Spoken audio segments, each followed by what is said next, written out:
Assalamu alaikum wa rahmatullahi ta'ala wa barakatuhu.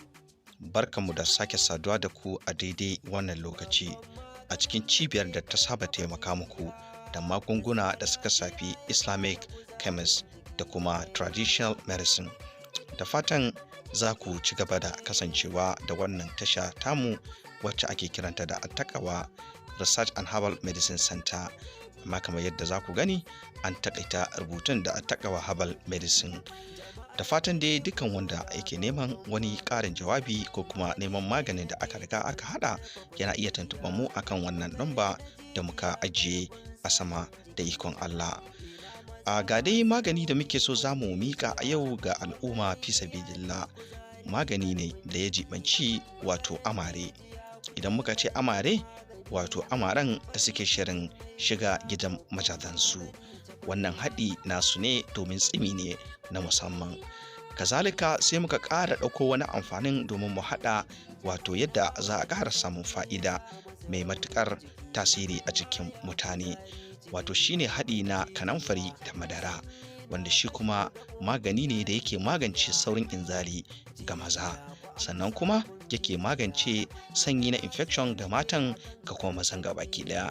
Kun ga kenan maza za su samu fa'ida guda biyu a ciki: magance saurin inzali da kuma fa'idar magance matsalar sanyin mara wanda aka fi sani da sanyi na infection ko kuma toilet infection. Za mu ɗauko wato maganin rukuni-rukuni domin gaya muku shi yadda za ku yi amfani da shi domin ku amfana, domin samun fa'idar da ke ciki domin Allah da manzansa. Bara mu fara da haɗin amare kafin mu dawo kan shi wato abin da ya jibanci kanamfari da madara. Haɗi ne muke zakulowa wanda za su yi muku sauƙi wajen haɗawa ba tare da kun sha wahalar neman ababen haɗawa ba, kuma haɗi ne da yake da matuƙar tasiri a tattare da ɗan adam. Abu na farko da muke so insha Allahu ku nemo a cikin wannan haɗi na amare wato tsimi ga amare shine muna so za a samu kwakwa. Idan aka samu kwakwa, abu na biyu za a samu dabino. Kazalika abu na uku muna so a samu nono, amma fa nonon raƙumi, kar a manta nonon raƙumi. Abu na hudu shine za a samu zuma.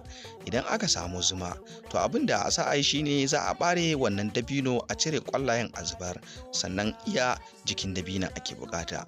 Kwakwar ma akan yayyanka ta a bare bawanta, sai a hada kwakwar da wannan dabino sai a sa a cikin blender a yi blending wato a nika su. Idan aka nika su sai a ɗauko wannan madara wato na nonon raƙumi kamar yadda aka faɗa, sai a zuba a cikin wannan haɗi. Kazalika sai a ɗauko zuma sai a zuba.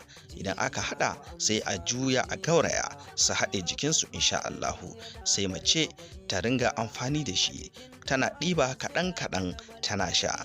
Insha Allahu tsawon kwana 7 zuwa kwana 14 za ta ba da labari. Wannan dai mun ba da haɗin ne domin masu gida su ma su ji daɗi. Ko da yaushe muna faɗi abin sadaka ga irin wannan haɗi shine a yi mana addu'a kuma a yi wa Annabi sallallahu alaihi wasallam salati.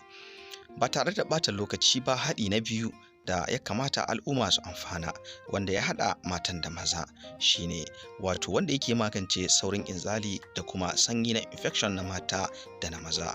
Abin da ake bukata abu biyu ne rak, wato za a samu wato madara mai kyau, tatacciyar madara, ko kuma a samu nono mai kyau, sai a samu kanamfari. Kanamfarin amma a wannan gabar garinsa ake da bukata. In ka samu garin kanamfarinka, za ka ringa ɗiban ƙaramin cokali na garin kanamfarin, kana ɗibar madararka kaɗan a cikin kofi kamar dai rabin kofi ko kwata, ka zuba wannan cokali ƙarami na garin kanamfari a cikin wannan nono ko kuma madara, sai ka kaɗa sosai sai ka shanye. To insha Allahu ka yi da safe ka yi da yamma, da izinin Allah kwana 3 zuwa kwana 7 kacal, da izinin Allah za a sha mamakin yadda al'amarin yake da tasiri a cikin jikin ɗan adam. Wannan su ne fa'idojin. Kar a manta yadda ake haɗawa. Insha Allahu idan aka bi ƙa'ida yadda muka faɗi kuma aka sha yadda muka ambata, da izinin Allah za a samu cikakkiyar fa'idar da ke tattare da wannan haɗi. Wannan haɗi mun ba ku domin Allah da manzansa ne. Don haka a yi amfani da shi kamar yadda ya dace, kuma a yi mana addu'a, kazalika a yi wa annabi sallallahu alaihi wasallam salati a bisa wannan haɗi. Mun gode, sai kun ci mu insha Allahu a cikin wani shirye-shiryenmu na gaba, wanda za mu zo muku da shi da ya jibanci ciwon da ya addabi mutane, wato ulcer, da kuma wani ɓangare na ƙarfin maza, wato abin da yake raunana ɗan adam.